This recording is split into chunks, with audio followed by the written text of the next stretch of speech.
सत्संगत जी, प्रेम से कहिए धन्य निरंकार जी। सत्संगत, अभी अभी महात्मा ने सूचना दिया, दरोगा जी, गढ़ी वाले महात्मा रामदरस जी नश्वर शरीर त्याग के ब्रह्म में लीन हो गए। सत्संगत, दास को बड़ी अच्छी तरह याद है, सतगुरु बाबा हरदेव जी महाराज दिल्ली में समागम था। सतगुरु बाबा जी ने एक बड़ी सुंदर बात कही, गा लो मुस्करा लो महफिलें सजा लो, न जाने कौन साथी कब छूट जाए, जीवन की डोर बड़ी कमजोर, न जाने कब कहाँ टूट जाए। और सत्संगत एक बात और बाबा जी ने कही कि ये दिल्ली का अंतिम समागम है। और सत्संगत उसी साल बाबा जी इस नश्वर शरीर को त्याग दिया। और उसके बाद 2-3 समागम हुआ आगे। बाद में समझ आया कि सतगुरु कह क्या रहे थे। अपने लिए कह रहे थे कि ये समागम अंतिम है, या संसार के लिए कह रहे थे। सत्संगत ये अंतर्जामी सब कुछ जानता है, आगे पीछे की जानता है। सतगुरु त्रिकालदर्शी होता है, तीनों लोकों का जानता है। और सतगुरु बाबा हरदेव जी महाराज ने अपने हरदेव वाणी में लिखा कि सतगुरु देह का नाम नहीं है, सतगुरु होता ज्ञान है, सतगुरु को एक देह समझना भूल है, अज्ञान है। सतगुरु को जहां हम शरीर मान लेते हैं वहीं हम थोड़ा अधूरे रह जाते हैं। सत्संग, सतगुरु शरीर नहीं है, सतगुरु वो पात्र है जिसके अंदर से निरंकार बोलता है। सत्संगत, अभिदास आज रात में विचार सुन रहा था, राज कवि जी बड़े ही सदे हुए महात्मा कहते हैं कि जहां जाति पाति ऊंच नीच छोटा बड़ा अमीर गरीब भाई बहन सारे भेद मिटा करके ये निरंकार शरीर में आके बोलता है। सत्संगत, ये निरंकार शरीर में आके बोलता है और सारे संसार के लिए संदेश देता है, मैं आया हूं आके दर्शन कर लो। सत्संग गीता में भगवान श्री कृष्ण कहते अर्जुन मेरे विराट स्वरूप को देखो। सत्संगत, ये विराट स्वरूप, ये विराट स्वरूप क्या है? इसने नहीं कहा कि मेरे शरीर को देखो, मेरे चंदन देखो, मेरे ज्योति देखो, मेरा तीर देखो, मेरा धनुष देखो, नहीं कहा अर्जुन तू मेरा विराट स्वरूप देख। सत्संग सतगुरु भी अपने विराट स्वरूप की पहचान करवाता है कि मैं शरीर नहीं हूं, ये शरीर से परे जमी जमा के बीच में समस्त एक ज्योत है, न घाट है न बाद है, न घाट बाद होता। इस निराकार परमात्मा का बोध करवाता है। जब भी सतगुरु आता है संसार के अंदर में, ये ज्ञान, ये निराकार ब्रह्म उसके घट से संसार को आवाज देता है। सत्संगत, सतगुरु को एक अपना साधन बना लेता है और सतगुरु अपना साधन हमें बनाता है कि हम भाई यहाँ आवाज दे रहे हैं, तुम भी संसार के अंदर आवाज दो कि भाई शरीर से ऊपर उठ।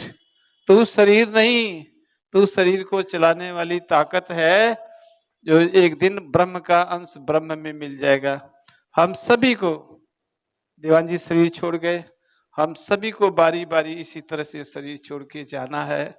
और सत्संग खुशकिस्मत है कि हमें पता हो गया कि हमें जाना कहाँ है। सत्संग जीते जी हमें पता हो गया कि हमें जाना कहाँ है। हमने सतगुरु की कृपा से निज घर की पहचान कर ली है कि मैं शरीर छूटेगा तो कहाँ जाएंगे। सत्संग निराकार में ये नश्वर शरीर जल जाएगी, आग में जला दी जाएगी। इसीलिए सतगुरु ने इस तन मन धन के अहंकार को खत्म कर दिया कि कहीं शरीर का अहंकार तो नहीं रह गया, कहीं जाति का अहंकार तो नहीं हो गया, कहीं सुंदर होने का अहंकार तो नहीं रह गया, कहीं ज्ञानी होने का अहंकार तो नहीं रह गया। सत्संग सारे अहंकार मिटा देता है और कहता तू शरीर नहीं, तू आत्मा है और आत्मा परमात्मा की अंश है। जिस दिन शरीर छोड़ेगा ये आत्मा तेरे परमात्मा में खुशी खुशी मिल जाएगी। सत्संगत, महात्मा को कोई दर्द नहीं होता है। जब बाबा सज्जन सिंह अर्बन अस्पताल में भर्ती थे, बाबा अवतार सिंह देखने के लिए चले गए तो सज्जन सिंह के आंखों में आंसू थे। बोलते हैं सज्जन, दर्द हो रहा है क्या? कहते नहीं, दर्द नहीं हो रहा है, लज्जा आ रही है कि एक शहंशाह जो एक साधारण से गुरसिख को देखने के लिए यहाँ आना पड़ा। सत्संगत वो जीते जी महात्मा समर्पित हो गया था, जीते जी उसे ब्रह्म का प्राप्ति हो गई थी। कृपा करो सत्संगत, हम सभी का जीवन इस तरह से भरे कि हमारे शरीर छोड़ने के बाद कोई पछतावा बाकी ना रहे। सत्संगियों तो संसार है, परिवार है, जो हम सबके लिए प्रयास करते हैं कि परिवार जुड़े, बहू जुड़े, बेटा जुड़े, पड़ोसी जुड़े, लेकिन वो उनको पता नहीं क्या हो गया है कि हम कहते हैं इस तरफ तो सुनते हैं, उधर तो लगता है कि हम मूर्ख हैं जो इनको बता रहे हैं। सारा संसार को भ्रम हो गया है। लेकिन कहते हैं जा पर कृपा राम कर होई, ता पर कृपा करे सब कोई। कोई विरला है मनुष्याणाम सहस्रेषु कश्चित यतत सिद्ध यतताम अपि सिद्धा नाम कश्चित वेति तत्तः। श्रीमद् भागवत गीता में भगवान श्री कृष्ण अर्जुन को कहते हैं, अर्जुन हजारों हजारों मनुष्यों में से कोई एक विरला मुझे जानने का यत्न करता है।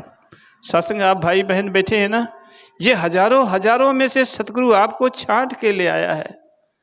संसार में जाल तो डाला है, लेकिन सभी लोग फंसते नहीं। कहते कि तापर हंसा ना चढ़े तो क्या सतगुरु का दोष, तीन लोक का नवखंड में सतगुरु फेंके डोर, तापर हंसा ना चढ़े क्या सतगुरु। ये तीन लोक नवखंड में इसने ब्रह्म जाल को डाल दिया है, सभी को आवाज दे रहा है। संसार में समागम करके, सत्संग करके, पत्र पत्रिकाओं के माध्यम से, यूट्यूब के चैनल से वीडियो बना करके ये सारे सन को आवाज दे रहा है कि भाई इंसान जो असली चीज है यही है, तेरे समझ में आ जाए। सत्संग जिसके समझ में आता है अपना लेता है, और जिसको अभी कहीं गुमान है जाति का, पाति का, ज्ञानी होने का, अपने कपड़े लत्ते का, सुंदर होने का, सत्संग को इस ज्ञान से वंचित हो जाता है, इस ज्ञान से दूर रह जाता है। अब जब दूर रहेगा तो फिर तो नुकसान में रहेगा।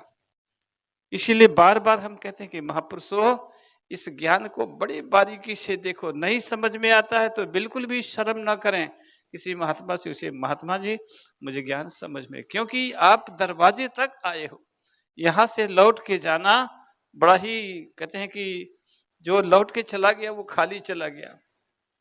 इसलिए जो आया है तो सतगुरु कृपा करे कि उसे इसलिए संगत में जाना जरूरी है।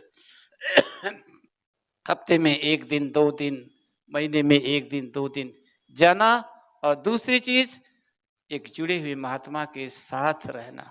सत्संग जो ज्ञानी महात्मा है, जिसका ज्ञान पक गया है, उसके साथ में जब हम बात करते हैं, अपने मन की बात करते हैं, सत्संग हमें पक्का बना देता है।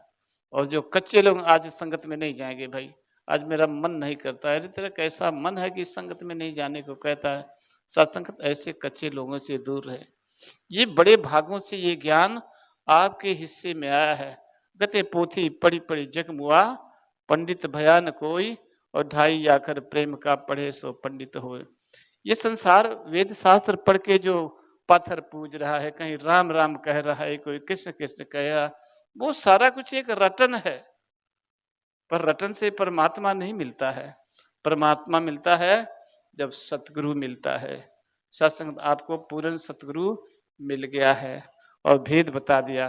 अब आवाज तो देता है, अब लोग नमस्कार भी करते हैं, लोग ज्ञान भी लेते हैं। आप समागम में गए होंगे, ज्ञान लेने वालों की लाइन बहुत लंबी होती है, बहुत लंबी होती है, और सभी लोगों को ज्ञान दिया जाता है। एक ही ज्ञान प्रचारक सबको समझाता है, लेकिन विरला है कि किसी के समझ में आती है। सत्संग खरबूजे को देखो, खरबूजा कब रंग बदलता है? जब संतों का संग करता है। एक ऐसा ये सूक्ष्म ज्ञान है जो एक बार में किसी को समझ में नहीं आता है। समझ में कब आता है? जैसे जैसे आप सत्संग करेंगे, जैसे जैसे महापुरुषों के साथ रहेंगे, जैसे जैसे ज्ञानी के संग में आएंगे, आपके अंदर देखी देखा वो झुकाव पैदा होगा, और जैसे जैसे आपका झुकाव पैदा होगा वैसे वैसे ज्ञान की ऊंचाई बढ़ती जाएगी। और सत्संग एक दिन निखर के आएगा। तो आपके चारों ओर खोजते रहेंगे, महात्मा बहुत सुंदर है, बहुत अच्छा है, बहुत कर्म है इसके साथ। सत्संग ऐसा बनाना है, सतगुरु ने